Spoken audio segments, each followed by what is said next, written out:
Buenas noches. Buenas noches, doctor, aquí, pendiente. Gracias, Silvia. Buenas noches. Perdón por la tardanza, pero bueno, como cuando inician las audiencias que dicen los jueces, ¿se da cuenta de la hora en que se inicia la presente clase? Habida cuenta de que vengo de audiencia. Sí, hubo un desfase de tiempo, perdón, vengo de audiencia del penal de Nesa Bordo. Y pues yo estoy ahorita transmitiendo desde la ciudad de Xochimilco.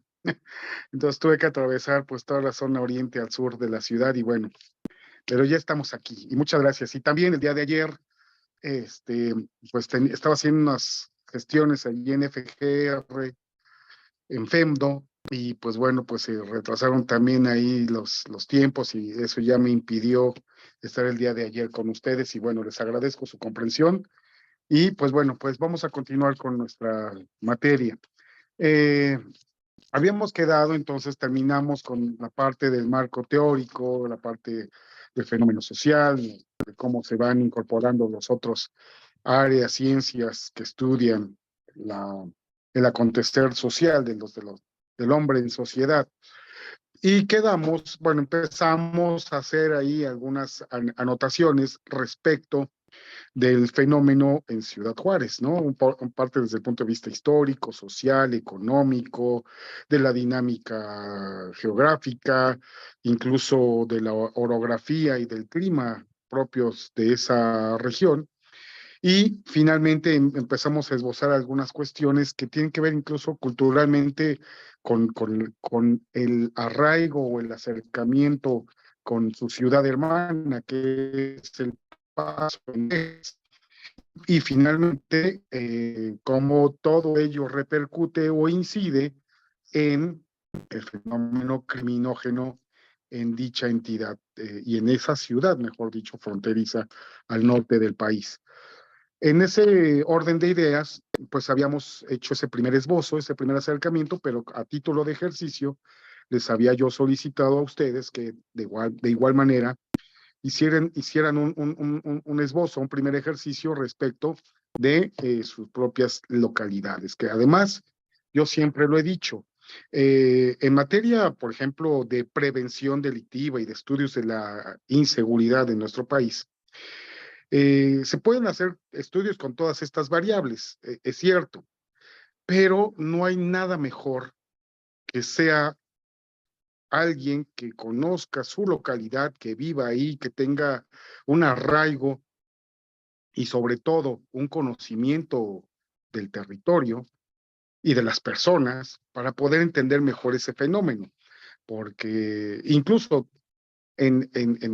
regresando al ejemplo de Ciudad Juárez, en Chihuahua, existe el Colegio de la Frontera Norte que, entre otras cosas, realiza precisamente estudios criminógenos de toda la franja fronteriza al norte del país, precisamente porque son personas o estudiosos que conocen y son parte de esas comunidades.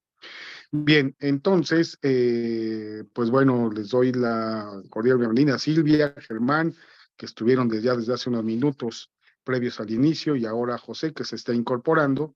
Pues buenas noches, y pues no sé quién quiera iniciar con su ejercicio. Silvia, ¿le parece bien? Sí, doctor. Sin Muchas problema. gracias. Bueno, pues adelante. Doctor, buenas noches. Buenas. Saluda al licenciado José Rojas. Oiga, le quiero pedir una enorme disculpa. Vengo en la autopista aquí de Pachuca, por si me llego de salir o algo. Digo, afortunadamente me están apoyando con el manejar, pero bueno, voy a estar aquí presente. Mucho gusto de antemano, doctor. Al contrario, José, pues bueno, fíjese, le voy a comentar lo siguiente. Yo, en realidad, yo vivo en la ciudad de Pachuca. Entonces, conozco esa carretera. Es más, terminando la sesión con ustedes en un par de horas, yo voy a hacer lo mismo, voy para allá. Entonces, no tenga ningún problema. Gracias por el aviso. Y pues bueno, nada, a la altura del AIFA, ahí entre Tecámac y Zumpango, ahí es a donde se pierde la señal por las antenas del aeropuerto. Ese es el lugar en donde yo he detectado fallas de la señal de internet, pero ya todo el resto del camino, Tizayuca, etcétera, ya para llegar a Pachuca, no hay tanto lío. Pero pues bueno, muchas gracias y que lleguen a su destino sin ningún inconveniente, que al rato yo voy a hacer lo mismo por esa misma carretera. Bueno, pues gracias, José. Entonces, pues sin más preámbulo, pues compañera Silvia, adelante, el micrófono es suyo. Ok, gracias, doctor. Pues mire, yo nací en Iztapalapa, pero bueno, mis papás, que eran de dos estados diferentes, en Guanajuato y el Estado de México, entre el oro de entre Michoacán y el Estado de México, Sí, se ubico llegaron perfecto. ok, se llegaron a conocer y establecieron su hogar, su casa en Tláhuac. Bueno, no en la delegación de Tláhuac, en la Colonia del Mar. Ajá. Ahí viví yo 40, ya no lo voy a decir porque no va a ver mi edad. Viví yo ahí bastantes años. Ujú. Y pues bueno, esa es una situación de que yo viví desde chiquitita, nací ahí en la Colonia del Mar, delegación Tláhuac. Y en mi comunidad en ese momento, en ese tiempo de que yo pasé primaria, secundaria y preparatoria, ahí era muy tranquilo. Era súper tranquilo, la gente se conocía, era gente, si quiere tomarlo como pueblerina, eran las orillas del Distrito Federal. Era muy tranquilo, yo me iba caminando a la prepa, regresaba caminando, pero empezó a llegar gente de muchos otros lados a poblar esa situación de Tláhuac, que venían de Tepito, venían del centro, venían de la Buenos Aires. Entonces, cuando cambia totalmente el entorno de Tláhuac, donde Tláhuac era una pequeña delegación bonita, campiresca, había sembradíos de elote, de calabaza, gente muy honesta, honrada, tranquila, no le gustaban los problemas, todos nos conocíamos, mi papá conocía a todo mundo lo saludaba, había una sola primaria, había una sola secundaria, entonces a donde íbamos todos, prácticamente a los que vivíamos en ese pueblo. Se le llamaba pueblo porque eran las orillas del Distrito Federal hace muchos años. De repente empiezan a llegar gente de otros lados, como son Tepito, el centro, y se empieza a poblar a los alrededores, lo que ahora es el cerro acá acá arriba, de lo que era la Nopalera, de lo que son la Metropolitana, todas esas colonias empiezan a llenar y a entablarse ahí gente de otros lados. Y es cuando empieza a cambiar totalmente la situación del pueblito, que era tan tranquilo y honesto, por ser ahora una delegación bien conflictiva, y hasta la fecha. Porque le voy a decir que empieza entonces a surgir ahí la situación de los narcos, que lo vimos, que estaba muy oculto, ¿verdad? Antes de que explotara esta situación del delegado que era pariente de este señor El Ojos. Pues déjeme platicarle que yo fui con él a la primaria, a la secundaria, porque él Con era el hermano. oriundo, sí, con el Ojitos, que era un hombre muy pequeñito, era chaparrito, de ojo verde, por eso le decían el Ojitos, porque era blanco con ojito verde. Entonces, pues yo lo conocí desde la primaria, la secundaria, éramos, estudiantes de ese tiempo, y conocí a sus primos, conocí a sus hermanos, de hecho sé que donde tienen un taller mecánico los primos, y donde vendían autopartes y todo esto, pero pues yo pensé que era todo legal, ¿verdad? Hasta que empiezan a crecer estos chicos, que éramos adolescentes, éramos niños, y empiezan a irse estos cuates por esa situación mala, ¿no? Del cártel de Tláhuac, y empieza a haber totalmente un cambio en la comunidad, se podría decir así, la comunidad, el desarrollo del pueblo, ya era peligroso salir de noche, ya era peligroso caminar, te empezaban a saltar por un celular, empezaba a haber muchas motos, porque ellos actuaban mucho en moto, De hecho, el taller que clausuraron cuando fueron a hacer el primer operativo, pues todos los chavos llegaban en moto, ahí se reunían, ahí distribuían, ahí hacían muchas cosas. Entonces la gente empezó a tener mucha desconfianza, empezó a cambiar la situación de Tláhuac, a ser una situación tranquila, pacífica, de ser pueblerinos, de conocerse unos a los otros, a llegar a ser esta situación fea de que a cada rato había asaltos, muertes en las esquinas. Yo me salgo de ahí hace 5 años, pero mi papá vivía ahí todavía. Y me decía, no, ya se volvió tremendamente feo, no puedes caminar en la noche, no puedes salir en el día porque también las chicas, hubo rumores que desaparecieron varias chicas ahí de la secundaria, de la primaria, había ya mucha delincuencia. Entonces, este entorno cambia totalmente la estructura, pero yo siento que a raíz de que también llegaron gentes de otros lados y la misma gente que vivía ahí, como estos niños que éramos recién oriundos de ahí, se empiezan a ir por el lado malo, a tener otras situaciones de lo fácil, de tener dinero, a tener el control, y empieza a desatarse una situación tremenda en Tláhuac, que hasta la fecha sigue siendo tremenda, aunque ya murió este señor El Ojos, pero su familia sigue todavía ahí el cártel luchando con el de Tepito y es feo ya ir a Tláhuac. Entonces empieza a hacerse una comunidad peligrosa de ser una cosa tan bonita y tan campiresca, donde se sembraba, donde había cordialidad, donde podías ir a la iglesia y hacer cosas bonitas, hacer ya esta situación tan fea de cómo se ha ido complicando la situación a raíz del narcotráfico, que ya también están involucrados por allá, también dicen el Ministerio Público, las autoridades, la policía. Después estos cuates eh, ayudan al delegado que es cuñado, pariente del Ojos, a tener políticamente la delegación y pues olvídese, ya fue el caos porque se desató totalmente el descontrol ahí en Tláhuac, donde se rentaban estos cuates de los visitaxis, pues los manejaban ellos, los rentaban ellos, había préstamos, había muchas casas donde empezaron a circular muchas cosas malas. Entonces, pues se dio esta situación así, bueno, que no se compara con las chicas de Juárez, que se dio la situación de los algodones y de las textiles con donde salían estas señoras, pero aquí también cambia el entorno de donde yo vivía, que era muy tranquilo, que era súper campiresco y todo, ahora que es peligrosísimo ir a Tláhuac, porque ya no sabes si te van a saltar en la cananea, si te descompone el carro. Yo voy con los vidrios cerrados arriba, yo voy con los vidrios abajo cuando voy a casa de mi papá y pues todo te cambia, ¿no? No sé si sea por el entorno, las temporadas de estos cuates que cambian de ser niños buenos de casa a ser unos narcotraficantes y que éramos amigos. Yo conozco a la esposa, conozco por ahí a las amantes que llegaban en camionetones. Yo siempre fui muy discreta, mi papá me decía, ni te metas, tú volteate para allá, no hay que ver, uno no se debe de meter y mi papá siempre fue muy cuidadoso en ese aspecto hasta que yo salí de allá, ¿verdad? Todavía sigue viviendo ahí mi papito, pero pues ya está grande, ya no se mete en problemas, pero sí es muy difícil ya llegar ahí a la delegación bueno, a la Colonia del Mar,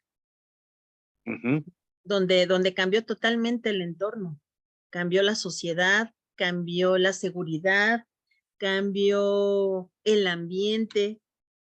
No sé si ese sea el ejemplo que más o menos me estoy yo dando, profesor.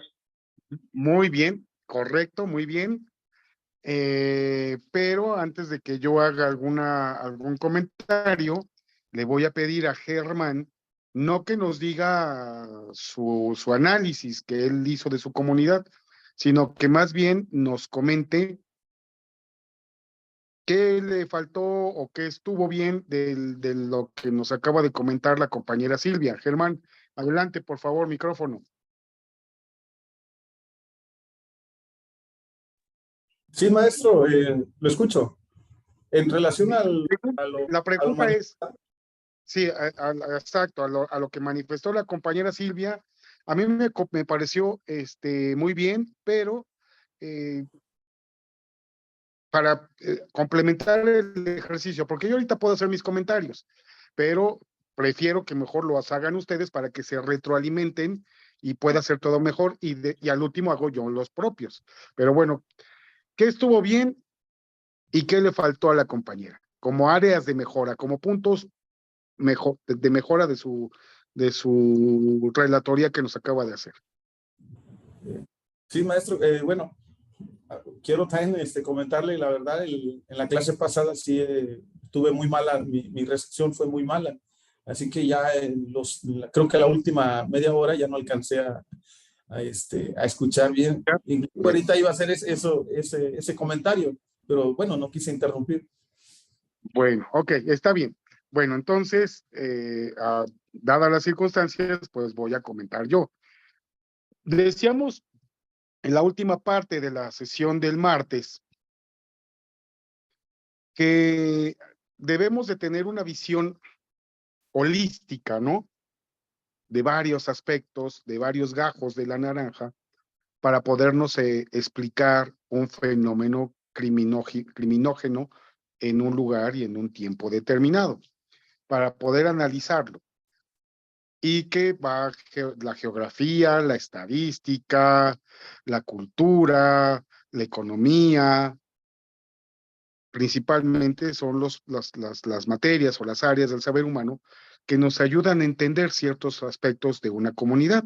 Lo que nos comentaba la compañera Silvia me parece muy adecuado. En la primera parte, Silvia, ¿en qué sentido? O sea, porque estuvo muy bien. O sea, para mí, cuando tengo que ir al Centro de Justicia en Chalco, en el Estado de México, me voy por allá, Por ¿no? Tláhuac.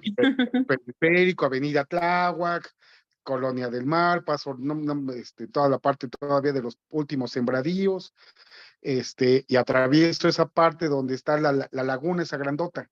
Ajá, sí. La laguna que está son Sí, 2 carriles. que cuando llueve no se puede ni pasar, profesor? Sí, se sobrepasa.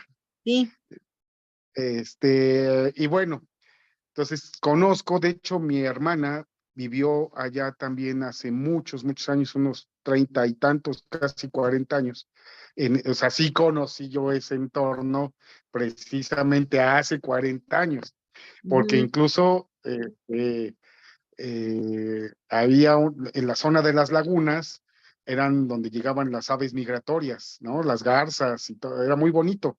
Era Era bonito. muy bonito, ¿no? O sea, sí, e incluso sí conocí Okay. esa parte. Cuando estaba comentándolo, pues sí, me vinieron los recuerdos, porque yo era, pues igual, éramos niños, Silvia, en ese Sí. entonces, igual, y me acuerdo que mi cuñado, pues nos íbamos a caminar sobre los sembradíos y andábamos ahí, pues, según de exploradores, ¿no? Mi hermana también íbamos. Ya Y no se bueno, pues era, siembra el elote como antes. Antes era muy bueno, bonito ver todo el sembrarío de elote. sí, pero bueno, entonces esa primera parte está muy bien, Silvia, como una parte desde la visión histórica, contextualizar al escucha, ¿no? En este caso nosotros. Pero aquí deberíamos de incorporar otra información. Okay. ¿Se acuerdan que les dije que ayer uno de los autores más modernos y que ha estado al frente de esto, Fernando Farías, decía, para los estudios criminógenos se debe de verificar varios aspectos a considerar? La coherencia del análisis, para no andar brincando de un tema a otro, sino que debe de ser coherente, lógico. Así como cuando hacemos, los que nos dedicamos al derecho penal, una exposición, una narrativa del hecho circunstanciado, que decimos, tal día, tal hora y a tal lugar se desplegó una conducta tal, que va teniendo lógica, y que cuando vamos desahogando en su momento los datos de prueba, incorporando los datos de prueba o desahogando los testimonios, también tienen una lógica para darle una congruencia, un sentido al escucha, que es el juez, o al tribunal de enjuiciamiento, para que ese juzgador a través de las máximas de la experiencia, de la ciencia, etcétera, pues se vaya formando una visión en su psique, ¿no? Y que así como ahorita estaba platicando Silvia, sí me acuerdo de que era pueblito, de que las calles estaban hasta sin asfaltar, pero eso le daba un toque también bonito, ¿no? O sea, vaya, en el sentido genérico, pero aquí debe de tener una lógica en esa narrativa, y para poderle dar esa lógica a la narrativa, primero, pues establecer eso. Les voy a hablar del contexto de mi comunidad. Cuando yo era niña, hace años, pasaba esto, era una zona campirana, con muchas tradiciones, la comunidad se conocía, este, todos éramos, pues, todos el mundo sabíamos quiénes éramos, los papás, los abuelitos, los hijos, todos éramos compañeros, y si no nos hablábamos, por lo menos sí sabíamos quiénes éramos, ¿no? Sí, ¿quién vivía en cada casa? Ajá, pues no le hablo, pero sí sé que allí sí vive Silvia, ¿no? Exacto. Ajá. Entonces, digo, no porque tengamos bronca, sino porque pues nada más, pues sí la conozco, pero pues hasta ahí no somos amigos. Ok. Esa es, digamos, que sería la primera parte que usted nos refirió, Silvia, es un contexto histórico, desde el punto de vista histórico de esa comunidad, y que Ok. fue muy claro, muy bueno, repito, Ujú. pero ahora debemos de generar un datos de corroboración, ¿no? Que es lo mismo que pasa en el proceso penal. Sí. Muy bien, fiscal, ya me estableció el hecho, correcto. Los datos de prueba que va a incorporar deben de ser, deben de tener un grado de corroboración. El dato de prueba, bueno, es que había una persona, que en vida llevó el nombre de tal. Aquí está el estudio de necropsia. Aquí está el certificado de función. Bueno, ¿qué estoy estableciendo? Pues que sí, se murió. Sí, Ahora, sí, ¿por qué sí. se murió? No, pum. Y ahora, para que podamos en materia penal establecer que hubo una privación de la vida, pues primero tengo que establecer que había una persona en vida, Así es. ¿no? Y si Ujú. voy a establecer que fue por un elemento externo, disparo, asfixia, estrangulamiento, lo que sea, pues tengo que establecer los datos de prueba, los peritajes, que me establezcan que esa fue la causa de la muerte, ¿no? Y luego, ¿qué más? ¿Quién lo mató? ¿Cierto? Ujú. Porque se encontraron elementos dactilares en el arma de fuego, que es una pistola calibre 45, escuadra, ¿no?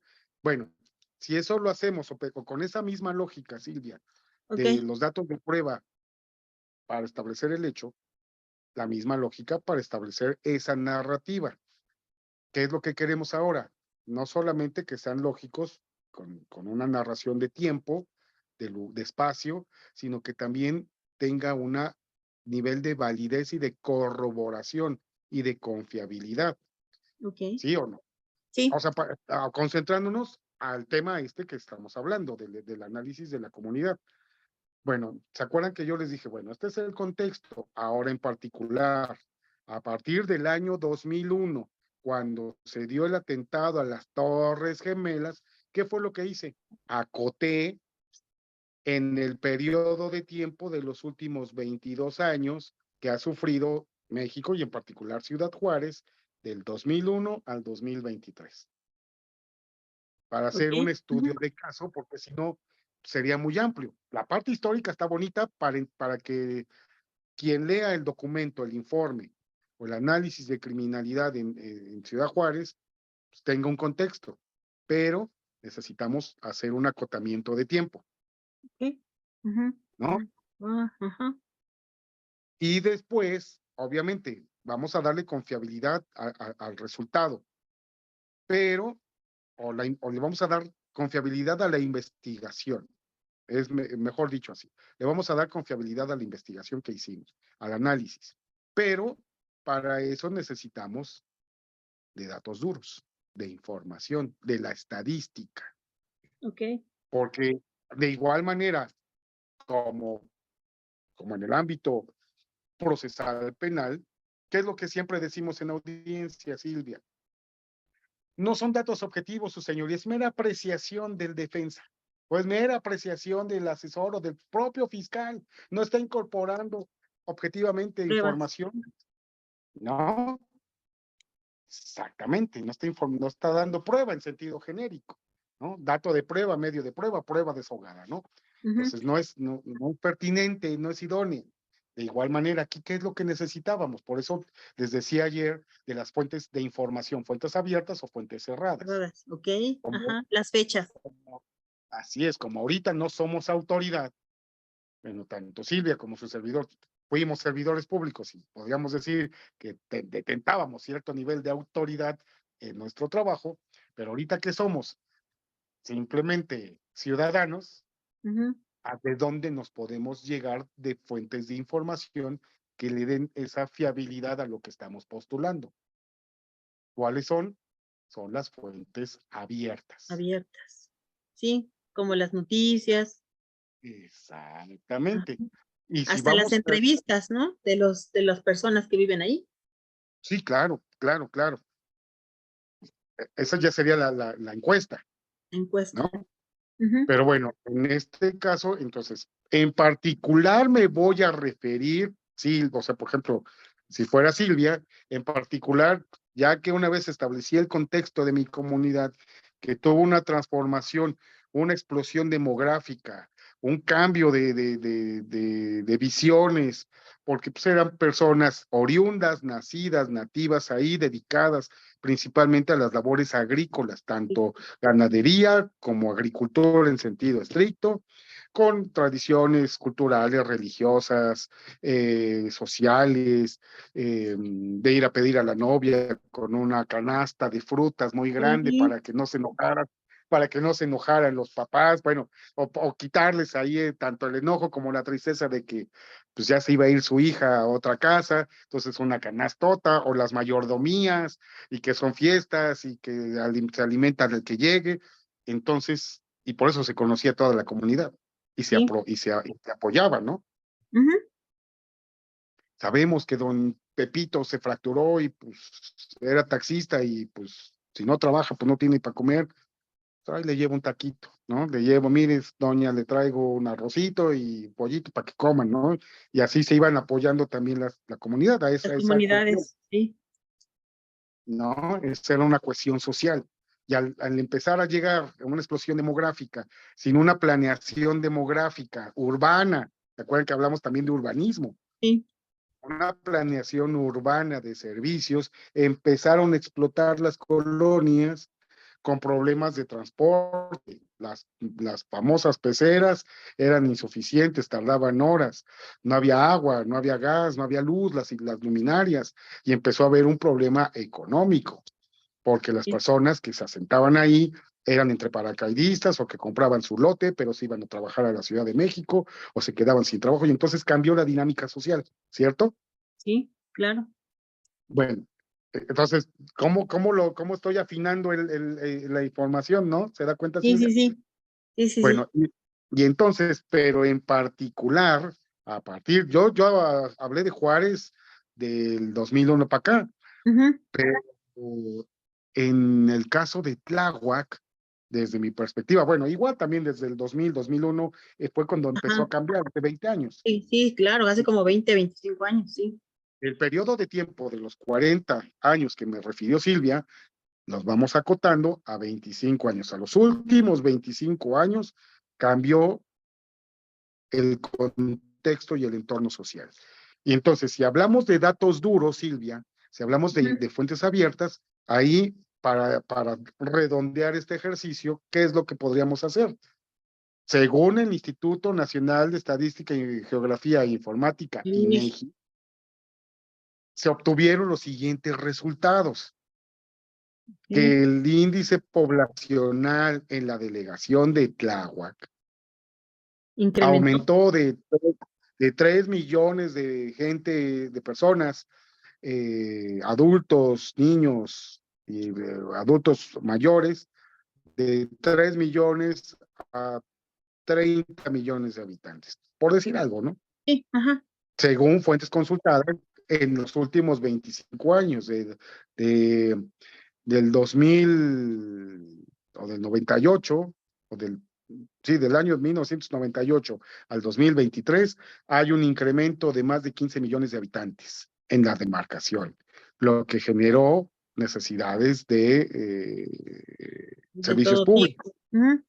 transportes, hospitales, escuelas, y entonces va cambiando, estamos dándole una visión demográfica, geográfica, Demográfica, así es. y con un periodo de tiempo, ya lo cerramos a los últimos 25 años. Ujú. Ok. Y en particular, del año, ¿qué fue? En los últimos 19 años, ya de 25 pasamos a 19, y esto, 19.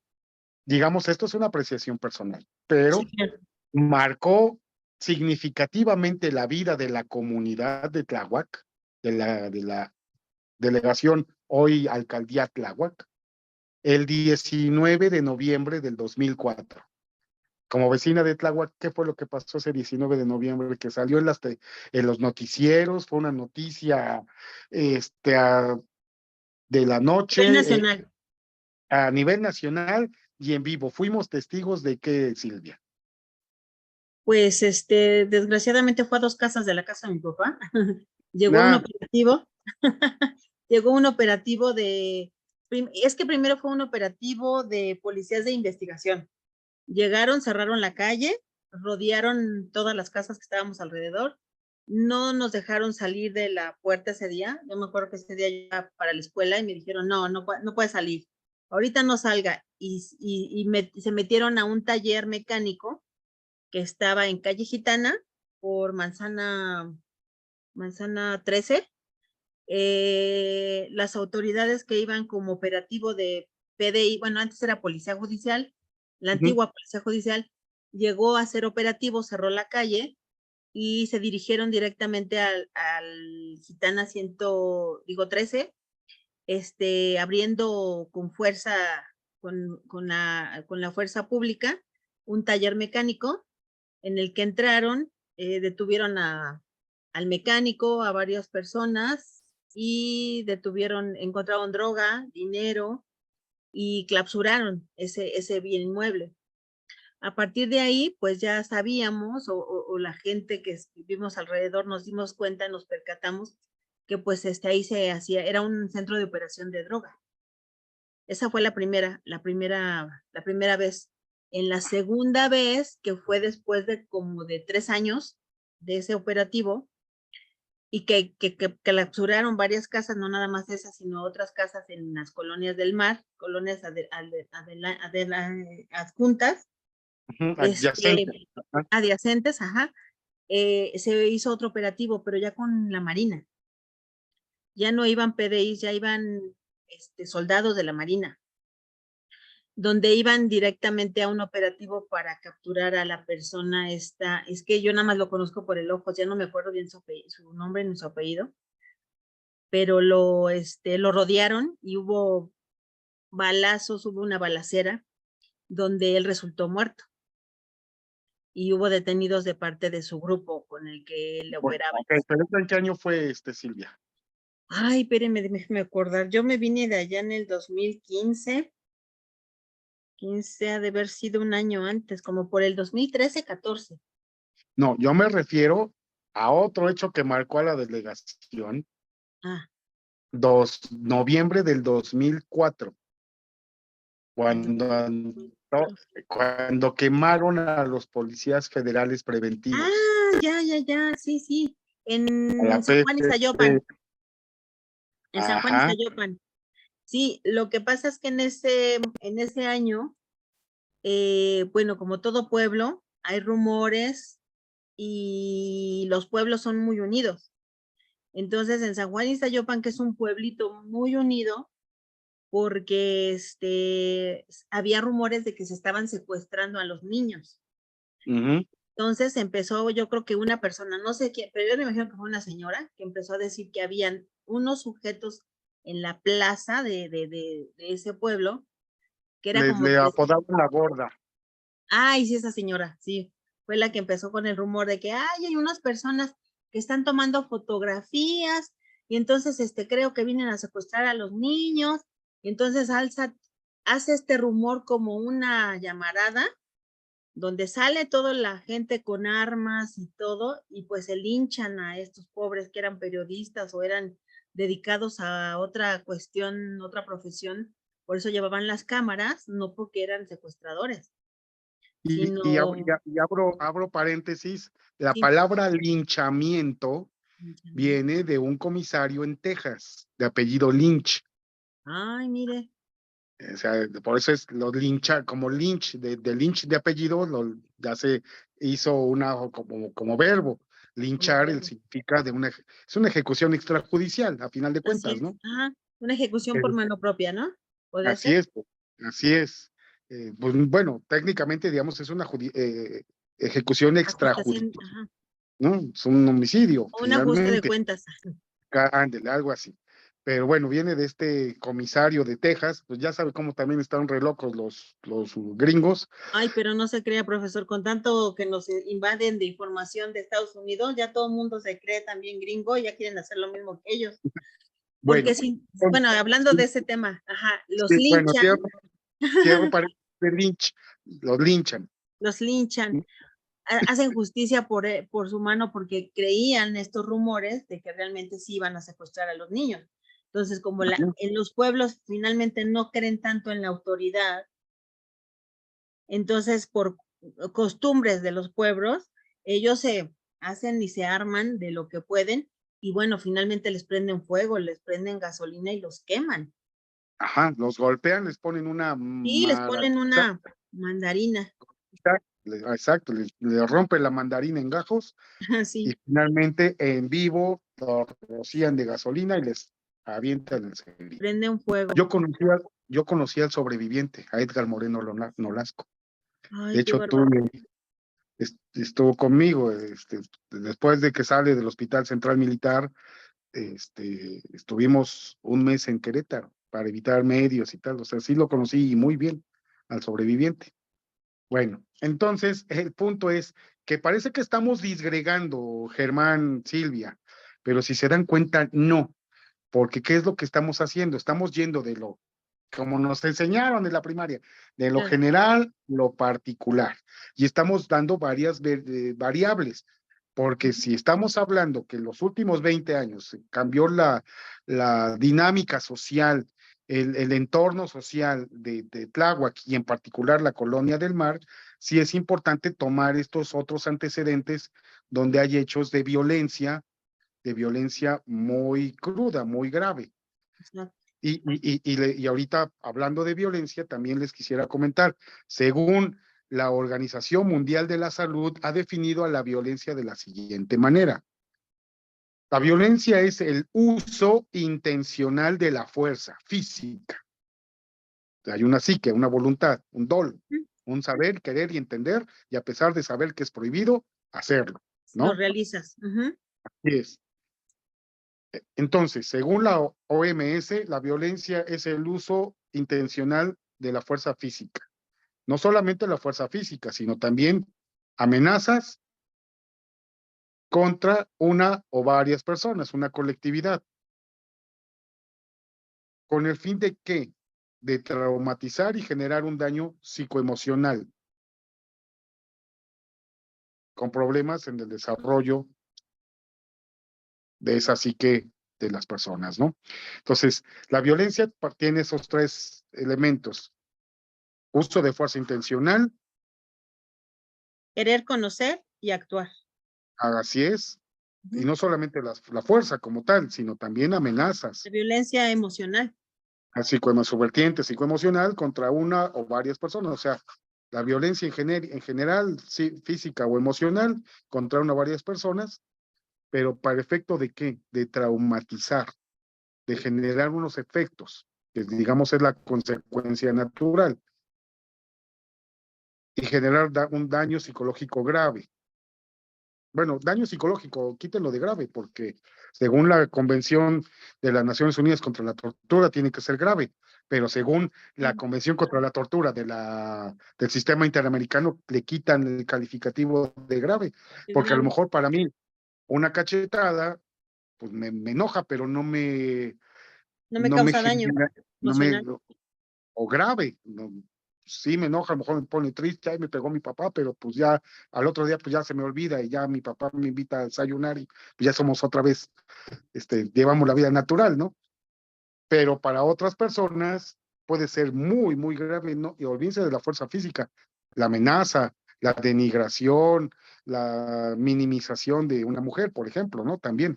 Pero bueno, hablando en sentido social, en sentido amplio de la palabra, ¿por qué son los linchamientos? ¿Por qué se dan los linchamientos? ¿Por qué se dan las personas desmembradas que tiran sus restos mortales en las calles y avientan las cabezas o que ponen a los colgados? ¿Por qué es? ¿Para qué es? Pues es como un escarmiento, ¿no? A la sociedad, de decir, mira lo que te va a pasar si tú entras aquí a este pueblo y quieres hacer un desastre, robar niños, robar, como un ejemplo así de eso te va a pasar. Son penas ejemplares, ¿no? Digamos, como un Ujú, ejemplo. A este le pasó esto por secuestrador o por dedo, como dicen en el grupo los delincuenciales, ¿no? A los delatores, a los colaboradores de la autoridad, ¿no? ujú. Por chillón, por rajón, te pasa esto. Entonces, pero a final de cuentas, ¿qué es lo que están haciendo? Una demostración de poder, de fuerza, como Sí, dice el OMS, pero para evitar que tú cometas esas mismas situaciones, que como los va en contra rateros, del ¿no? grupo. Cuando les cortan la Así es. mano. Así es. Pero además, para que no se te ocurra y no te atrevas a través del miedo, Así es. ¿no? Bueno, entonces, a partir del 2004 cambió todo ese entramado social, ese tejido social, como se le dice, de la comunidad, y ahora sí, nos regresamos a la colonia del mar. Sí, ¿Qué es lo que tenemos?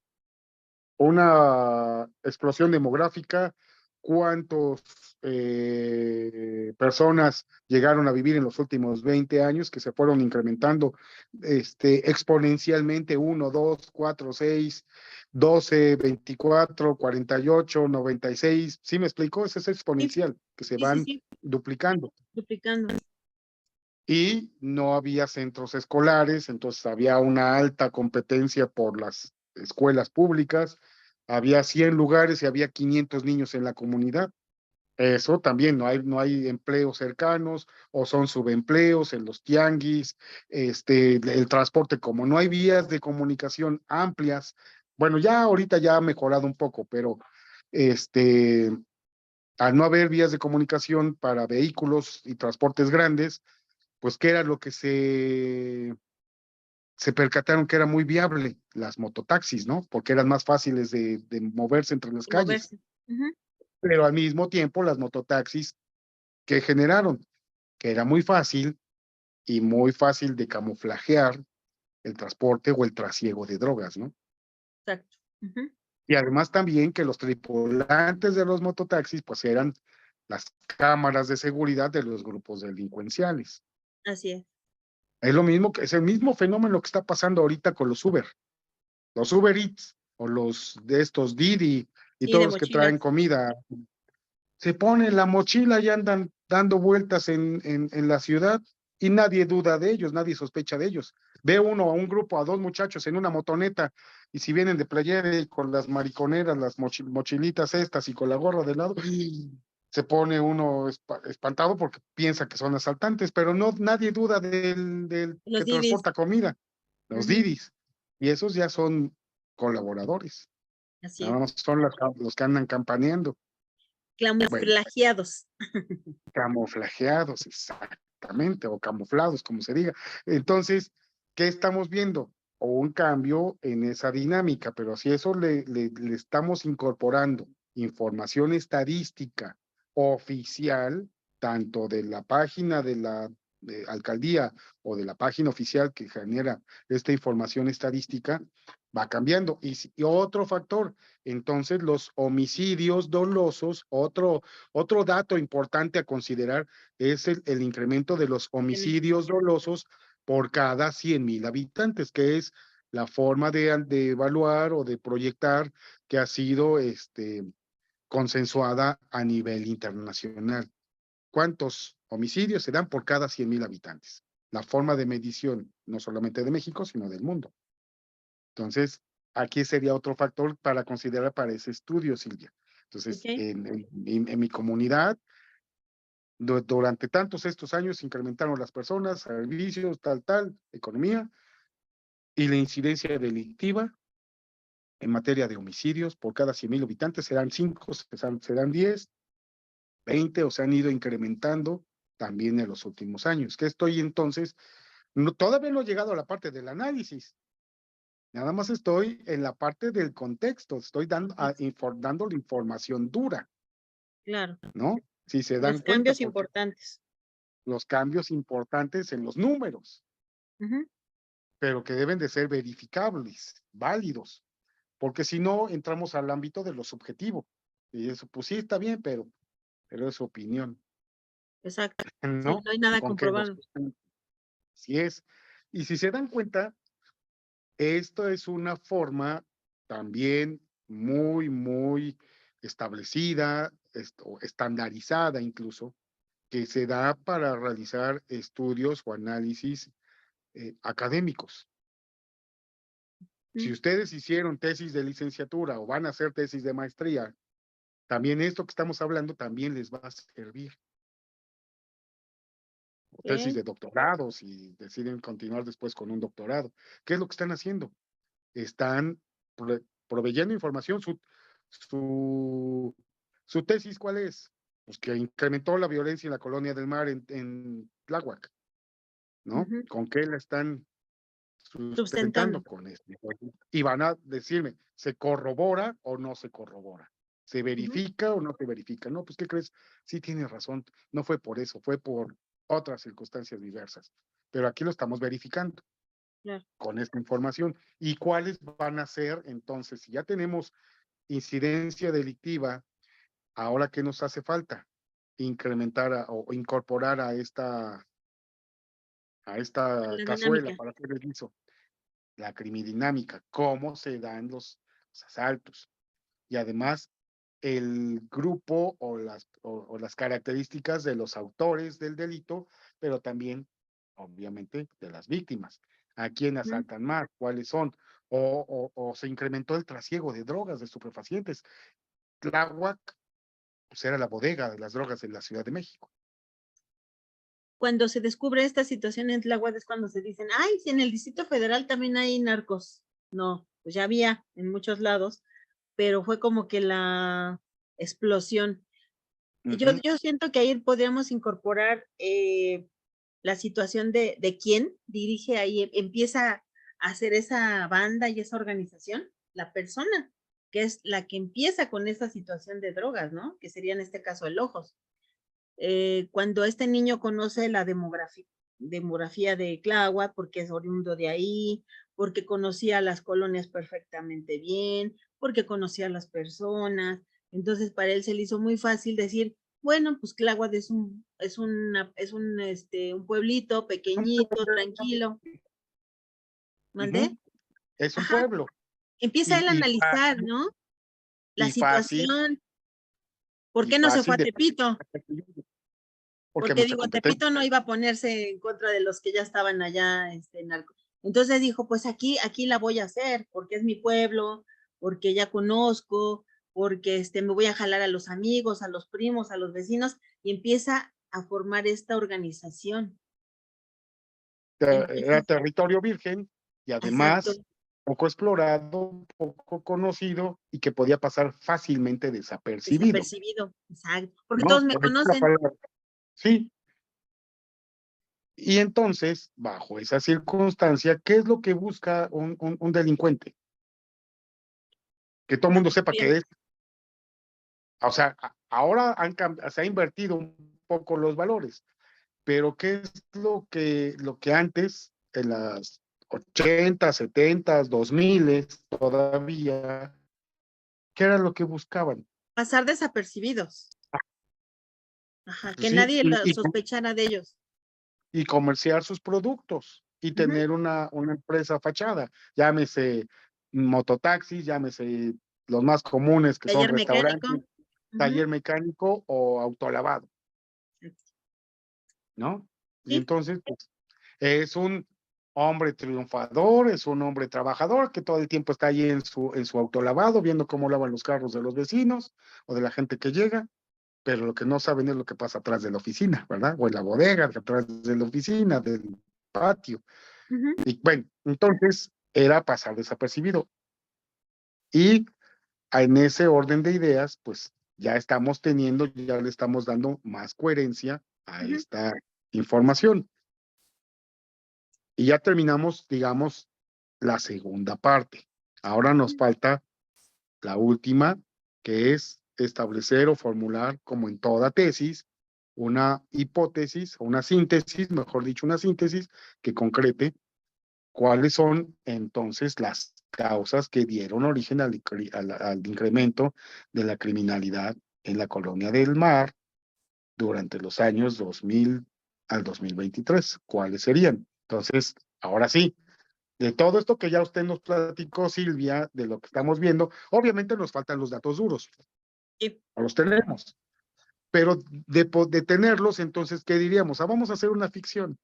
Ujú. La incidencia delictiva y se incrementó en robo a habitación, o los principales delitos son robo a casa habitación, robo a transeúnte y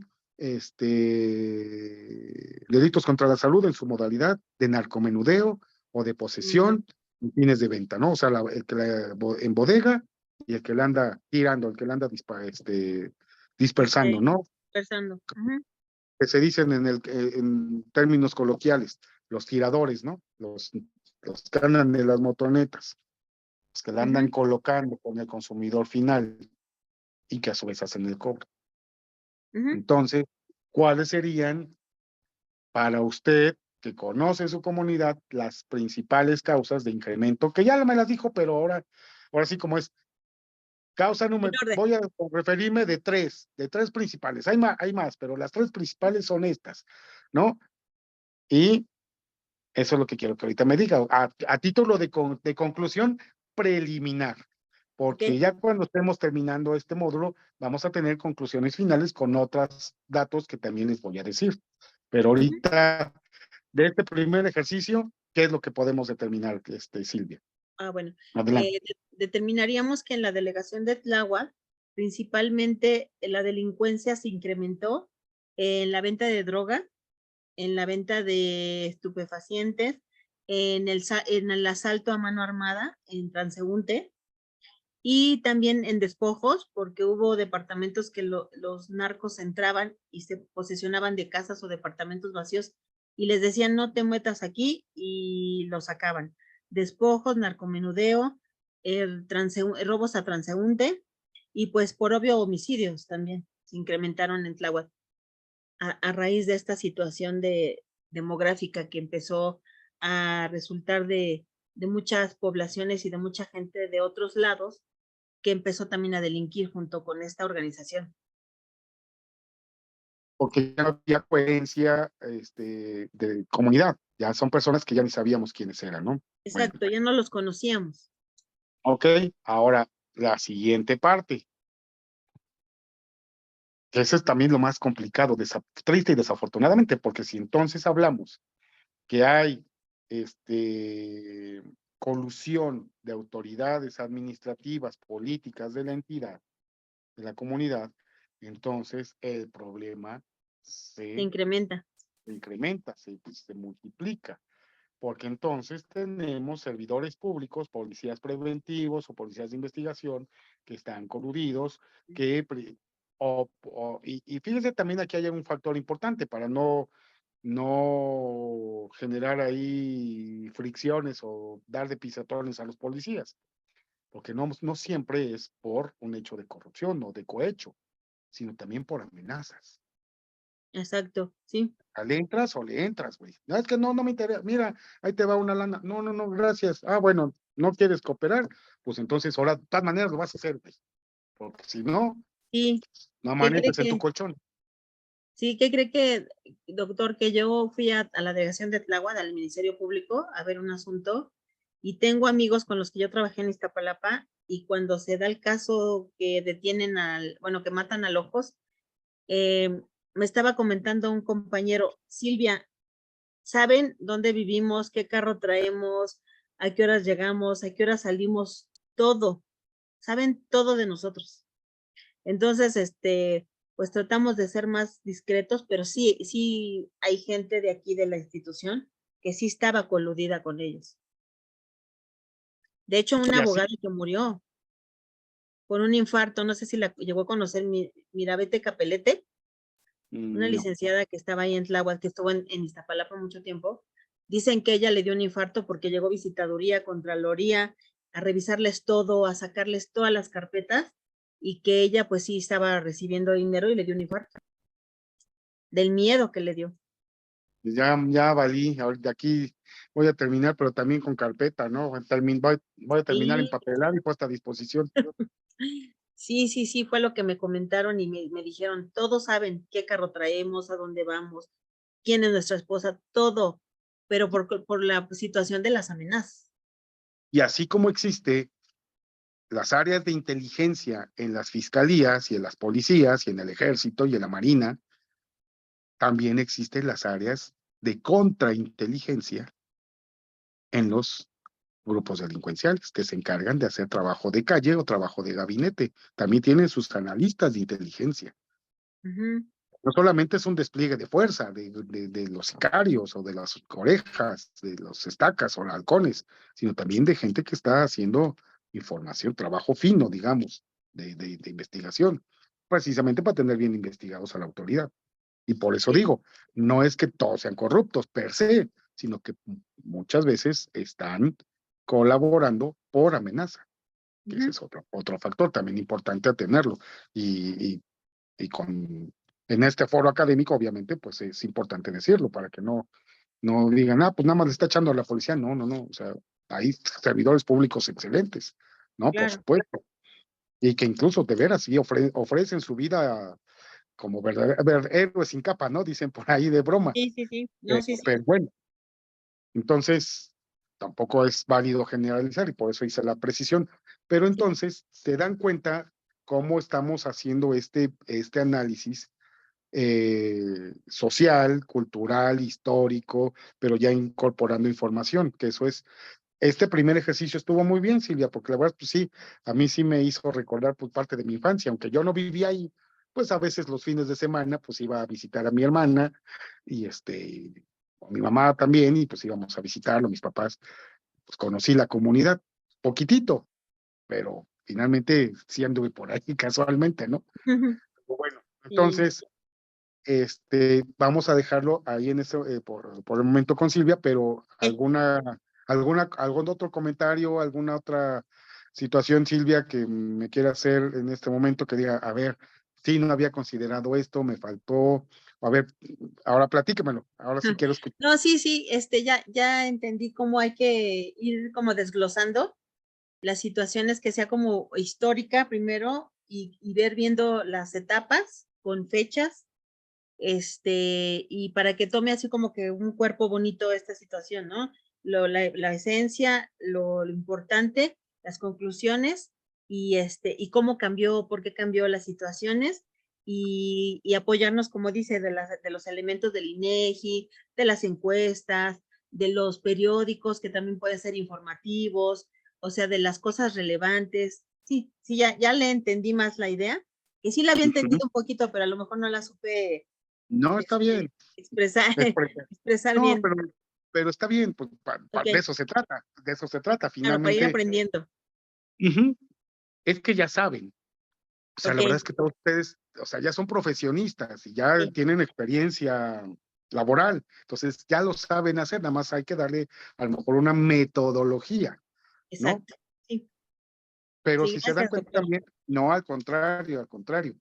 Y si se dan cuenta, esto nos ayuda mucho para muchos aspectos, porque eso es, lo he platicado yo con el doctor Camilo en algunas ocasiones, decimos, es que eh, los cambios muchas veces de los planes y programas de estudio en las universidades se modificaron tanto que ya no se privilegia o ya no se trabaja tanto con la investigación a los alumnos, ¿no? O sea, ya, como ya se pueden titular por diplomados, porque se van a la maestría o por promedio, ya se dejó de lado la tesis, que aunque digan, Investigación. que es un estorbo y que, bueno, ya ni qué decir de la señora ministra de la Corte, ¿verdad? Que le dicen que ella es Plagiar. Vamos a plagiar la sí, tesis. pero bueno, mientras son peras o manzanas, pues esto ya nos corresponde, pero lo que sí es cierto es que estas técnicas de investigación, tesis, de formular plantearse una tesis y corroborarla y defenderla ante un jurado, sirve mucho porque te da una visión más de lógica jurídica. Si se dan cuenta, para el sistema acusatorio es eso, están planteando una Sí. hipótesis y que la van a corroborar. Y de eso se trata, o sea, es un ejercicio de epistemología y ahorita voy a eso, ¿no? Y perdón que le Entonces, interrumpa, pero no estábamos acostumbrados a trabajar así, doctor. Trabajábamos bajo machotes, bajo un programa donde, a ver, declarabas a las personas, a ver, lo más relevante, dime cómo fue el hecho, dónde pasó, quién se percató, qué hiciste, acredítame nada más el vehículo, esto, pero éramos machotistas, o sea, trabajábamos a través de un machote y teníamos tanto trabajo que no razonábamos. Hoy en día, con los juicios orales, nos están poniendo de verdad a estudiar, a trabajar, a, como usted dice, deslindar, a ver el hecho, cómo pasó, si pasó, le consta, no le consta. Ya no se forman testigos falsos, ya no firma el policía que no puso la apuesta, sino a ver, fírmale porque te toca y te obligo, si no te mando a patrullar. O sea, ya estamos en un sistema que nos obliga a estudiar, a razonar, a ver el tipo que pasó aquí, si pasó, a cuánta distancia, te consta, no te consta. Es algo que a mí, por ejemplo, que tantos años trabajé a través de ese nivel de machotes, que ya nada más hacías hasta las consignaciones en machote. Cámbiale esto y cámbiale el otro y a ver la conexión del nexo causal y demás, pero no lo razonábamos. Entonces, eso me está gustando porque yo ya estoy asimilando de otra manera para poder ver la situación, ver si realmente es culpable, no culpable, agárrate de unas pruebas bonitas, haz bonita tu trabajo, estúdiale, checa los códigos y demás. Entonces, eso es bonito. Y nos faltaba mucho a los ministerios públicos de antes, de verdad razonar y no ser machotistas de agárrate un machote, a ver, 20 reservas, 50 reservas, ya métele como está, porque no se presentó, porque no esto, y entonces éramos unos muñecos mecánicos, sin pensamiento. sí, o sea, y yo también lo debo decir con toda honestidad profesional, yo estuve trabajando en alguna época de mi vida en la dirección de amparos de la Secretaría de Gobernación. Y ahí pues nos llegaban los acuerdos de los jueces como autoridad responsable. Y este es penal, este es mercantil, este es el artículo tal del Código Fiscal de la Federación. Y teníamos macho nomás cambiar juzgado, número de expediente, el quejoso, y pues ya, es cierto, el acto reclamado consistente en refrendo y publicación de la ley. Y eran como para Sí, hacer tortillas, ¿no? así A es, montones, pero bueno, se vuelve uno mecánico. mecánico, sistemático, pero el problema no es que sea sistemático, sino que ya no te da lugar al análisis fino, ¿no? Y esto es lo que sí nos ha transformado este cambio de paradigma del procesamiento penal en México, ¿no? Entonces, esto precisamente que por eso es que se incluyó también esta y otras, pero esta materia es para empezar a generar también otra vertiente distinta, porque ustedes seguramente están acostumbrados con sus maestros a ver teoría de la prueba, objeciones, etapa intermedia, principios, etapas del procedimiento, actos de investigación, o sea, lo Lo rudo. operativo, lo rudo, lo operativo, ¿no? Pero hablar de estas cosas, ay, ¿a mí para qué me sirve? Bueno, o sea, sí, para entender como decía la compañera Sharon, pues es nada más una cuestión de determinar los motivos, como la poesía, ¿no? Los motivos del lobo, ¿no? Pues no solamente es No, que lo motivó a delinquir, porque es Enrico Ferri, otro gran autor de la materia, pues, habla sobre conductas individuales antisociales. O sea, pero él sí en la primera etapa de la criminología hablan de manera individual, ¿no? Ahí sí, el estudio de la psique de la persona que comete el crimen o el delito. Pero esa fue en las etapas primigenias. Ahora ya hablamos de factores sociales, globales, regionales. Es que sí, todo influye. Es como, me acuerdo mucho de las ciencias sociales de la secundaria, que veíamos todo el entorno, porque todo el entorno es lo que hace que el ser humano cambie su perspectiva, su dirección, su forma de pensar, su forma de actuar. Por ejemplo, yo lo he visto después de la pandemia, la gente se volvió muy agresiva, ya no es tan tolerante. No sé qué pasaría en esta situación también. La pandemia influyó mucho en el comportamiento de las personas. Uno como mujer, yo manejando lo puedo ver porque veo gente muy agresiva. Hombres que ya no les importa si eres mujer, te avientan el carro, te insultan, te van, y antes era más cordial, pásele, no sé, siento que también el mundo exterior ha cambiado tanto en la sociedad que precisamente por eso también la delincuencia. No sé si vio el chico que era experto en artes marciales, que es un caso de las noticias que agredió a un chico Una donde hacen, cafetería. ajá, sí. O sea, ver la forma en que yo lo estaba viendo, lo golpeó con una hazaña, como si le hubiera mentado a su mamá o le hubiera hecho algo, nada más le dijo, espérese a la fila. Ahí nos estamos dando cuenta la psicosis que trae esta persona, que a lo mejor no busca a quien se la haga, sino quien se la pague. Son efectos del estrés postraumático. Sí. Son efectos del estrés postraumático por varias razones, pero precisamente ese es otro factor. Y me regreso al caso de Juárez. A mí me tocó, cuando yo era director de Derechos Humanos y Atención a Víctimas en Seguridad Pública Federal, de hacer una vertiente de trabajo para reducir el estrés postraumático de muchos oficiales, porque andaban en operación y veían cosas pues muy fuertes, pues, un enfrentamiento, ver a sus compañeros caer en el cumplimiento del deber, y bueno, desafortunadamente la impresión psicológica de una persona privada de la vida por arma de fuego y con armas de alto calibre, o sea, imagínense que la masa encefálica esté expuesta, vísceras, o sea, bazocazos, granadazos, pues es como la guerra, pues, ¿no?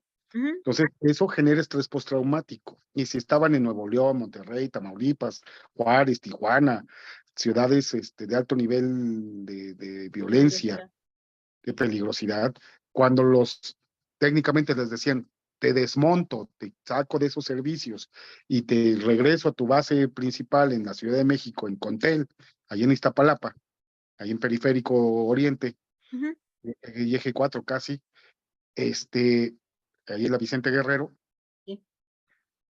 pues se vieron problemas de violencia familiar, de agresiones físicas a las esposas o de problemas en la vía pública, de que muchos policías con un estrés muy alto de que cualquiera que se les acercaba era un posible agresor de la mafia, de la narcos, entonces respondían de esa forma, bien, por ese estrés postraumático. Entonces había que meterlos, se hicieron grupos de desactivación, así se llamaba, de desactivación con psicólogos.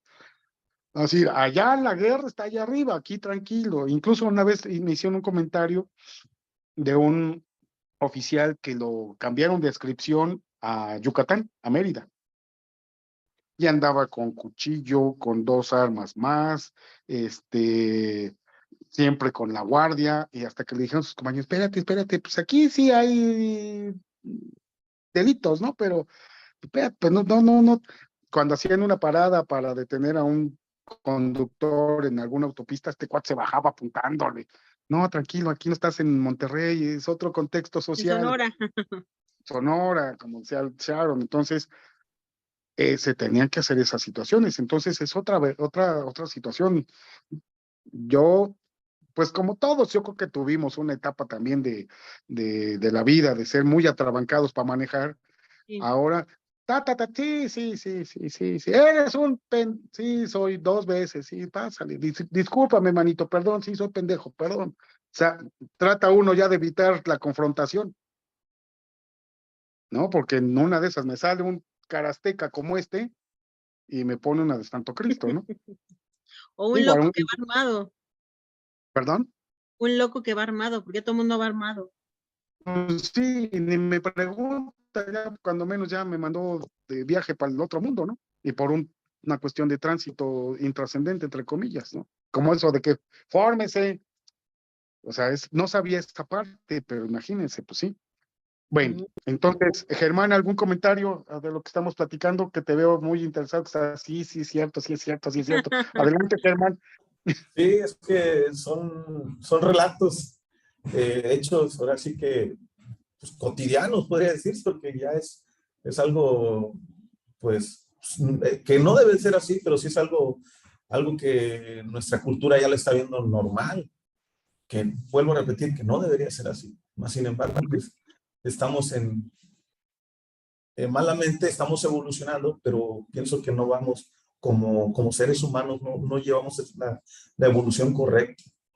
Sí, estamos fallando y la verdad, vuelvo a repetir, malamente nos estamos acostumbrando a esta cultura. Sí, por eso es que también me causa, aunque suene risa, pero híjole, sí, es verdad algo que es todos estos comentarios que ustedes comentan, que pues son de aprendizaje, pues son vivencias que nos pasan. Sí, lamentablemente vuelvo a repetir. Muy bien, gracias, Germán. Pero bueno, ¿tú en dónde, cuál es tu comunidad, Germán? ¿En dónde vives? Actualmente en el estado de Guerrero. En Ok, el estado de uy, Guerrero, bueno, ahí tiene para dar y regalar. la región de, ahorita me encuentro en lo que es la región Tierra Caliente del estado de Guerrero, comprende que 9 municipios. Ujú. Sí. Por ahí pues, creo que ya han salido en las noticias ciertas, ¿no? Cómo es ahora sí que la cultura que sigue aquí en la región Tierra Caliente, no vamos lejos, hace unos meses sobre un conflicto que hubo en los municipios donde los mismos presidentes municipales, pues, incitaron a bloquear, ¿sí? A bloquear porque estaban defendiendo ciertos intereses de personas que realizan actividades no acordes a la ley, ¿no? Y más sin embargo, Sí, sí, sí. presidentes municipales que apoyaban, ¿sí? O sea, de esa índole se vive por aquí. No, y además también volviendo a la parte histórica, y es que eso nos hace entender muchas cosas. Gracias, Germán. Por esto de los grupos de autodefensa y vigilantes rurales de las comunidades, no es un fenómeno de hace 20 años o de 15. Hay una historia, bueno, no es una historia, es una novela de, si mal no recuerdo, de Ignacio Manuel Altamirano, un escritor de principios, de finales del siglo pasado, no, del antepasado, de 1800, principios de 1900. Tiene una novela que se llama Astucia, la comunidad de los hermanos de la hoja. ¿De la hoja de qué? De tabaco. Eran unos rancheros, unos cuerudos de Michoacán, porque así se denominan, ¿no? Por las chaparreras y las chamarras de cuero para andar en caballo. Era un grupo de rancheros, de charros, que traficaban con hoja de tabaco en la época del virreinato, que era un comercio exclusivo para el rey o para la reina. Y entonces pues, era un buen negocio, ni siquiera era marihuana, era el tabaco, que ahora pues es permitido, ¿no? Bueno, siempre ha sido permitido, pero como había un monopolio de la comercialización de la hoja de tabaco, pues estos cuates se empezaron de traficantes de tabaco. Entonces, el tráfico de sustancias en Michoacán, pues no es de hace 50 años, ni de la familia, ni de los templarios de hace 20. Tiene 300 años, nada más que con tabaco. Bueno, y las autodefensas, repito, tampoco son nuevas. Estos charros, estos rancheros, como andaban en los caminos de Michoacán, como dice el corrido, Andaban en los caminos de Michoacán y los pueblos que van pasando, dice por ahí la canción, de qué era lo que hacían. Para no calentar la plaza y que llegaran los ejércitos de la reina, los dragones de la reina, el ejército real, ¿qué era lo que hacían? Homicidas, extorsionadores, violadores y tal. Esos charros impartían justicia, los detenían, los ejecutaban o les daban de coscorrones para que no vuelva a andar de travieso mal portado y dejaron los caminos de Michoacán pacíficos para que ellos pudieran andar arreando sus vacas, que era el pretexto, era la pantalla, pero portando tabaco, comerciando tabaco. Entonces, el trasiego de sustancias de Michoacán tiene 300 años y no es que más, no es nuevo. Segundo, las autodefensas, pues ese es el antecedente inmediato.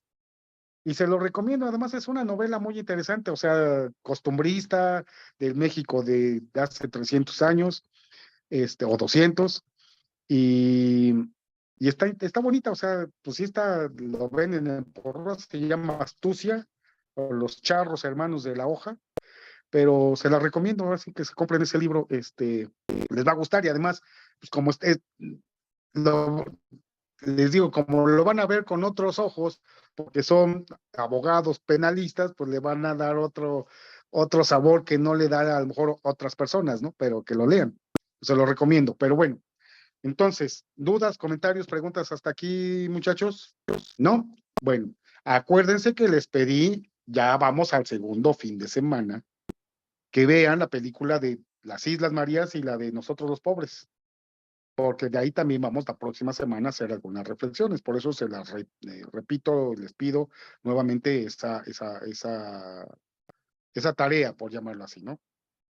Bien, bueno, entonces, ¿qué estamos haciendo? Estamos haciendo un trabajo de epistemología, estamos descubriendo, estamos desentrañando. La filosofía, pues ustedes saben, es una ciencia que se encarga de muchas vertientes, ¿no? Del conocimiento, el amor a la verdad, pero aquí la epistemología es una ciencia, desde esta perspectiva, como una ciencia social. Estamos de hechos conocidos, llegar a hechos desconocidos. ¿Qué es lo que estamos haciendo? Saber, vamos a buscar un saber global y estudiar al hombre como todo. No solamente lo que decíamos, como decía Ferri, al hombre como individual, como un ser antisocial. Eso me explica ciertas cosas, pero no me explica qué fue lo que lo motivó a llegar ahí. ¿Me explico? Entonces, epistemológicamente, como rama de la filosofía, como una ciencia social que se encarga del conocimiento de la verdad, es lo que estamos buscando, la verdad de por qué se dan los procesos criminógenos en las sociedades, ¿no? Y como esta ciencia es del saber, del conocimiento humano, tiene muchos aspectos que lo nutren, lo que estuvimos hablando la sesión anterior.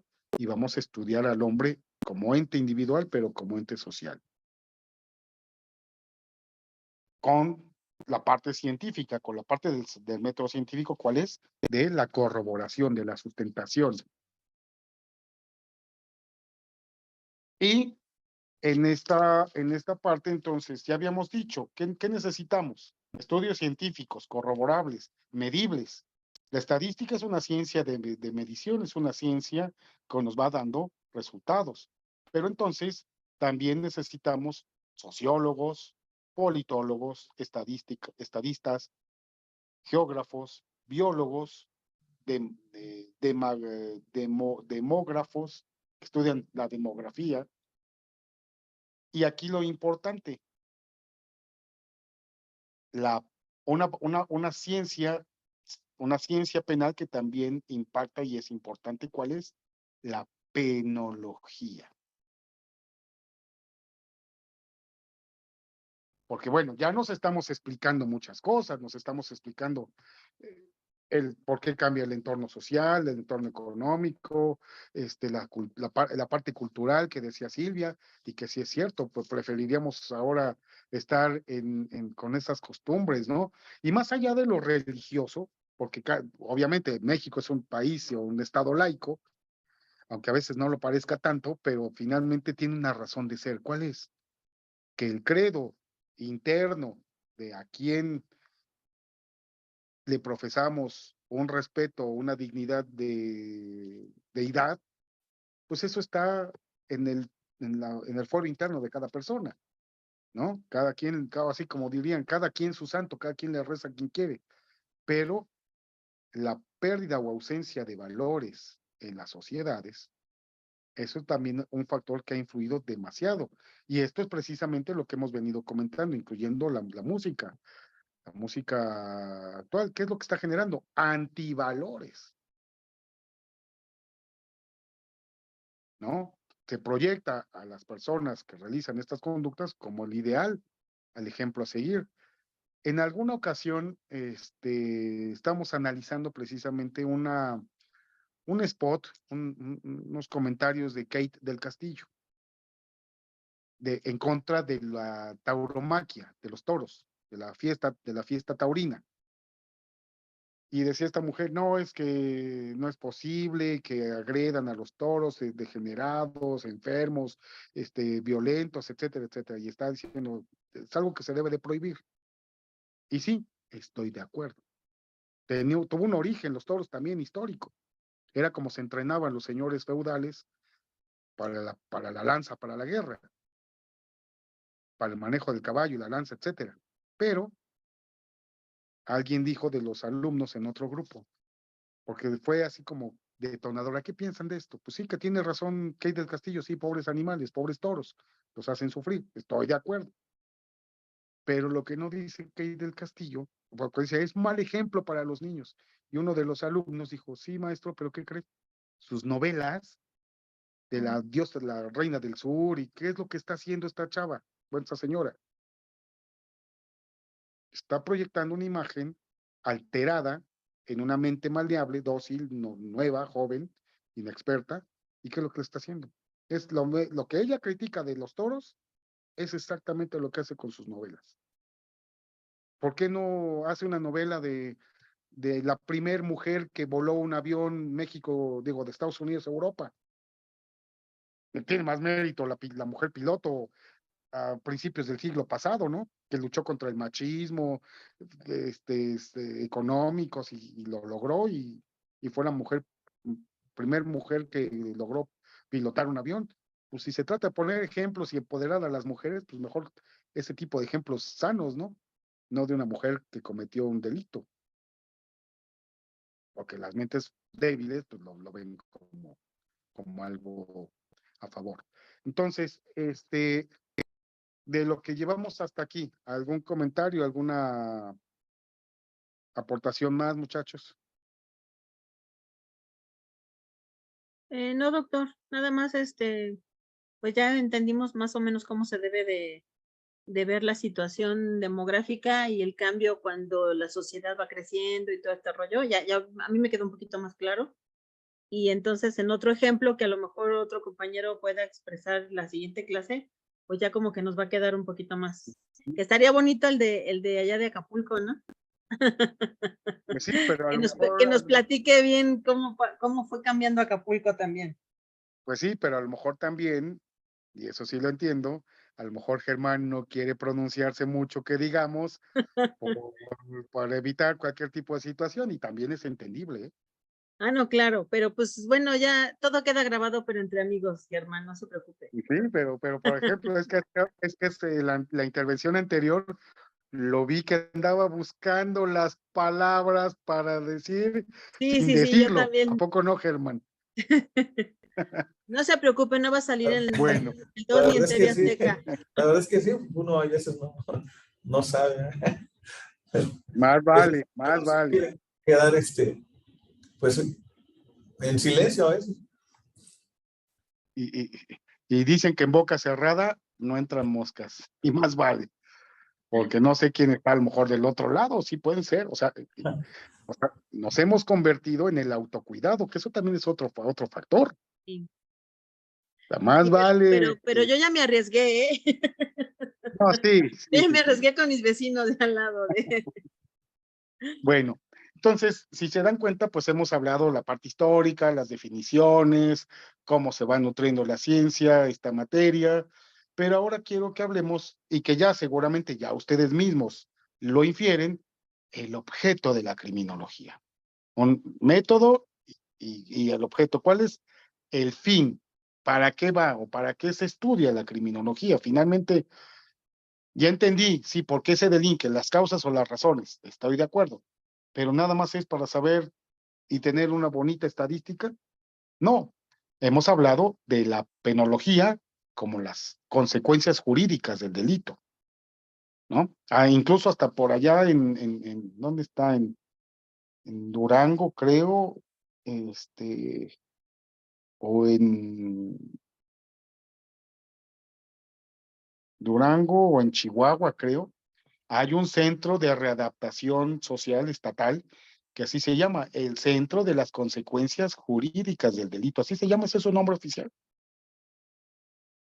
Centro de Consecuencias Jurídicas del Delito, es decir, por la pena, ¿no? Bueno, o las medidas de seguridad, bueno, pero bueno, hasta ahí nos quedamos, porque tampoco esta materia es de penología, que eso también da para una maestría, simplemente, o sea, nada más ni nada menos, para una maestría simple, total de penología. Pero bueno, ¿qué es la penología? La ciencia penal que se encarga del estudio de cuáles son las consecuencias jurídicas que se va a aplicar a una conducta determinada, ¿no? En sentido muy amplio, muy simplista, si quieren. A lo mejor un estudioso de la penología va a decir, no, cállate, estás diciendo tonterías, pero es algo muy, en síntesis, llamémoslo así, ¿no? Pero la penología, junto con la política criminal, ¿qué es lo que nos va a dar? Precisamente las directrices o ese deber ser de lo que busca el Estado para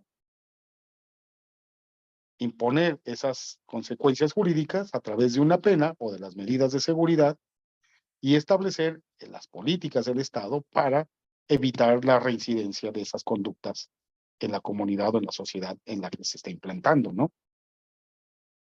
Aquí también hay algo muy importante y que también es algo que se debe de considerar como parte de la criminología y como de la política criminal. El incremento o el catálogo de principios de esta administración federal en febrero, enero del 19, la reforma y adición al artículo 19 constitucional, tratándose del catálogo de los delitos de prisión preventiva oficiosa.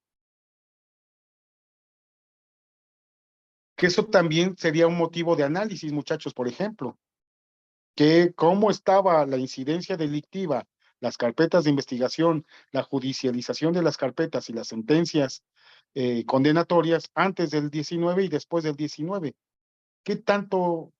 ¿Cuáles fueron las variables?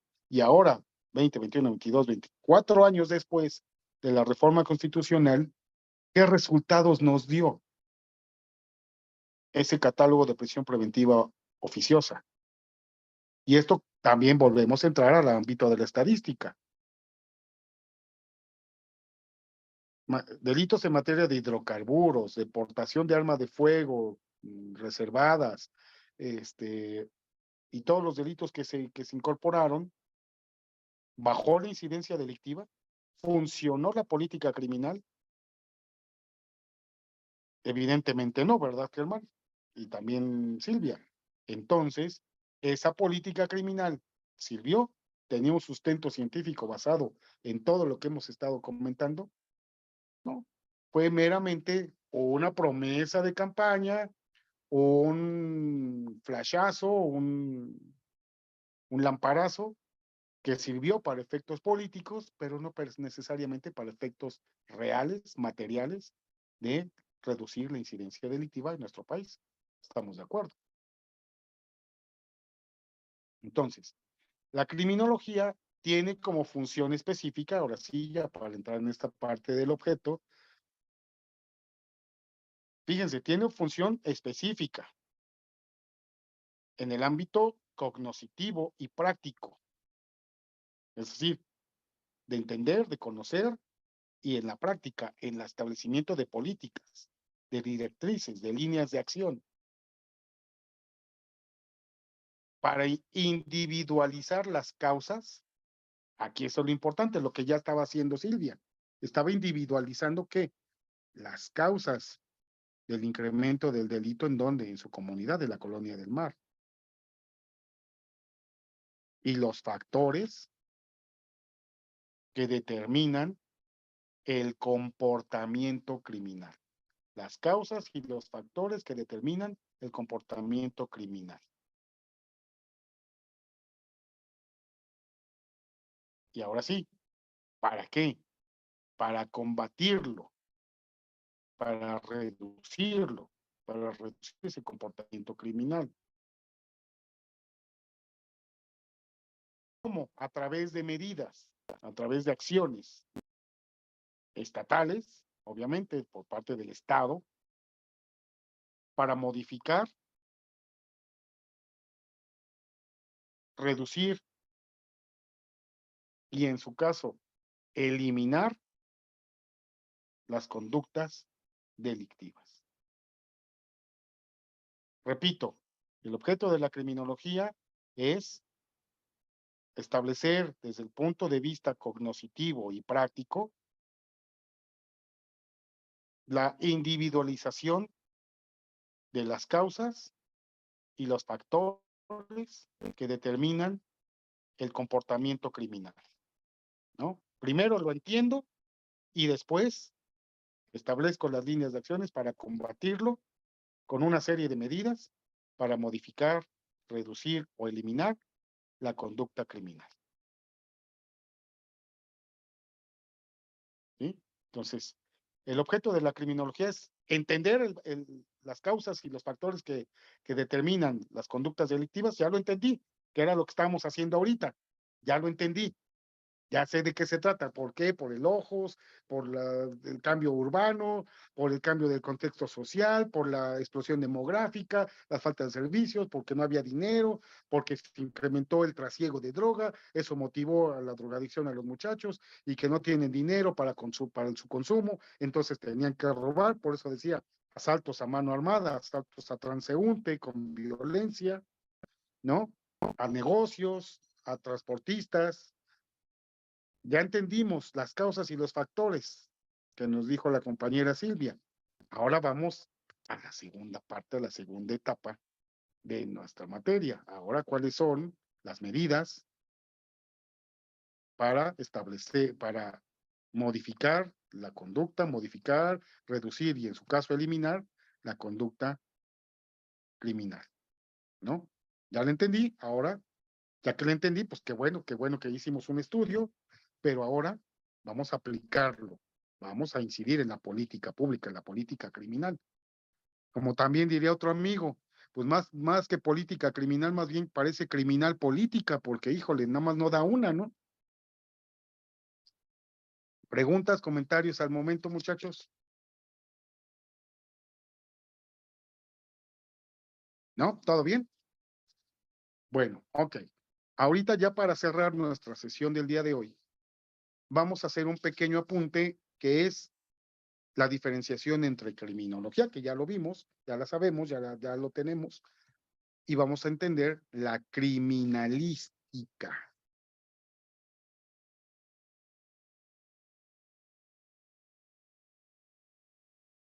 La criminalística es otra ciencia que estudia, en efecto, el comportamiento delictivo, pero ya no desde el punto de vista de las causas y los factores, sino desde el punto de vista, lo que decía Silvia, de la criminodinámica. La criminología es la criminogénesis. ¿Qué genera? ¿Qué da origen al comportamiento delictivo? Y la criminalística, que es el estudio de cómo se dio la dinámica delictiva. Algo muy importante que apuntar, Silvia Germán. Muchas personas confunden los conceptos o confunden las ciencias de estudio. y confunden criminalística con criminología y son cosas totalmente distintas. Entonces, la criminalística es la ciencia que se encarga de entender y conocer cómo se dio la dinámica criminógena, la dinámica delictiva. ¿A través de qué? De protocolos de investigación. De protocolos de investigación para emitir dictámenes o reportes de investigación para llegar o concluir al establecimiento de la verdad, pero desde el punto de vista de las ciencias duras, desde el punto de vista de la verdad científica. La criminalística se auxilia ¿de qué? De tres grandes ciencias naturales o ciencias exactas, que todos ustedes las conocen y que forma parte, hasta al menos hasta el día de hoy, de las ciencias que se estudian en nivel medio básico, la secundaria. ¿Cuáles son? La biología, la química y la física.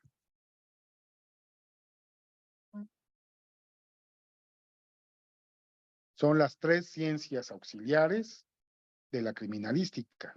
Biología, ¿por qué? Material genético, tipo de sangre, fluidos corporales, semen, saliva, etcétera, etcétera, ¿no? Incluyendo los procesos físicos que le ocurren al cuerpo cuando existe una alteración a la salud, que finalmente es lo más recurrente, ¿no? Pero pensemos, en una asfixia por estrangulamiento, ¿qué fenómenos se dan? Se rompen los vasos sanguíneos en los dientes y los dientes se ponen rosas. Cuando una persona está ahorcada, en pocas palabras. Ah, ¿qué es lo que hacen también? Tanto en el trabajo de campo, los policías como los criminalistas. A verle los dientes, los tiene rosas, lo ahorcaron. Con las manos o con un cordón, además de que hay, obviamente, señales, ¿no? Físicas. Pero bueno, la biología nos explica muchos fenómenos en el cuerpo. Y de ahí también va relacionado con la química. Los efectos y consecuencias del consumo de drogas o sobredosis, etcétera, etcétera.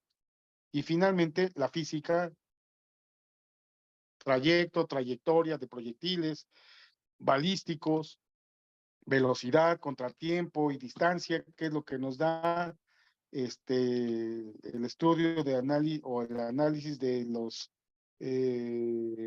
accidentes en vehículos, ¿no? Entonces, ¿qué es lo que nos explica la criminalística? Una verdad o reportes o dictámenes apegados a la verdad científica. Y que además esta verdad científica es plenamente comprobable a través del ensayo, del análisis, de la experimentación y la comprobación en laboratorio. Los orígenes gráficos de una firma, los documentos cuestionados, tipo de papel, la antigüedad de las tintas, la antropología forense, que también es una ciencia auxiliar de la criminología, pero aquí la antropología forense es el estudio de los cuerpos humanos. Por ejemplo, en unas cámaras de seguridad se ve una persona aparentemente del sexo femenino que priva de la vida a otra persona del sexo femenino. Pero, ¿qué es lo que haría un antropólogo forense? Para determinar si el indubitado, que es la persona que está detenida, privada de la libertad, corresponde a las imágenes que aparecen en los fotogramas o en los videos captados por una cámara de seguridad de los centros de cómputo y comando. Es decir, la dubitada tiene la misma estatura, tiene el mismo largo de pies, tiene el mismo largo de huesos, de cadera, y entonces, para eso nos sirve también la criminalística y la antropología forense en el ámbito de la criminalística. Se dan cuenta que hay todo un mundo de posibilidades, decía un viejo comercial de banco, Esa también es otra del Banco del Atlántico, ¿no? De los 80s, principios de los 90s, que ya ni existe. Creo que se convirtió en Inverlat, algo así. Pero bueno, las ciencias del estudio y del análisis de cómo se dio el delito son muy amplias. Cuando decían a alguien, no, es que yo quiero estudiar antropología, decían, pues este además va a estudiar los huesos de los aztecas, los mayas y los egipcios. No, hay un largo y un amplio mercado de trabajo para un antropólogo forense. Bueno, triste y desafortunadamente en un país tan convulso como el nuestro, ¿no? Con tanta violencia. Obviamente, si no hubiera tantos muertos, pues no habría chamba para un antropólogo, más que para efectos de estudio de las civilizaciones antiguas. Pero ahora, con todo lo que vemos de las fosas clandestinas, pues sí, hay un largo mundo de posibilidades de trabajo. Bien, entonces, la próxima sesión voy a ahondar y voy a ampliar sobre la criminalística. Los principios que rigen a la criminalística, las ciencias auxiliares, lo principal, para no, obviamente, tampoco generar mucho tiempo con esta materia. Yo creo que con 1 hora del próximo martes, con eso tenemos suficiente para que ustedes tengan un poquito más de información sobre la criminalística. Y ya con esto ya pasaremos a la segunda parte. ¿Cuál es el objeto y para qué se estudia la criminología? ¿Sale? Entonces, ¿alguna duda, comentario, pregunta en este momento, jóvenes, amigos, amigas? ¿Todo bien? Sí, Bueno, doctor, todo bien. Sí, por bueno, el pues, momento, sí, todo claro. bueno, pues entonces les encargo, que no es tarea, finalmente, pues van a ver una película, ¿no? Sí. Pero ya el próximo martes también la platicaremos. Por favor, se los encargo para poder avanzar con los temas y Sí. pues si no tienen mayor inconveniente y también en respeto de su tiempo. Y nuevamente yo les agradezco la comprensión el día de ayer y un poquito el día de hoy, pero pues sí, venía yo de audiencia de allá de Mesa Bordo. Entonces, y trasladarme hasta acá a Xochimilco, pues sí, mal que bien, pues nos robó unos pequeños minutitos, pero aquí estamos. Entonces, Aquí soy su pues, vecina de Xochimilco. sí, mira qué bien. Aquí en Jardines del Sur tiene su casa. Pues estamos muy cerca, mi estimada Silvia. Yo estoy aquí por la prepa 1. Ok, sí, súper cerca. Está muy cerca. Pero bueno, pues Qué mucho bien. gusto, vecina. Entonces, Gracias. bueno, pues Germán, pues un abrazo y un saludo hasta Guerrero. Saludos, maestro, saludos. Saludos, Silvia. Sí, saludos, Germán. Cuídate mucho. Cuídense mucho también al otro compañero que no Sí, pues sé si se comunicó, él pero va en anda en camino. carretera. Que Dios lo acompañe. Igualmente, gracias, sí, también. También que tenga Bueno, bonito camino, doctor. gracias, buenas noches. Hasta el martes. Hasta el martes. Gracias.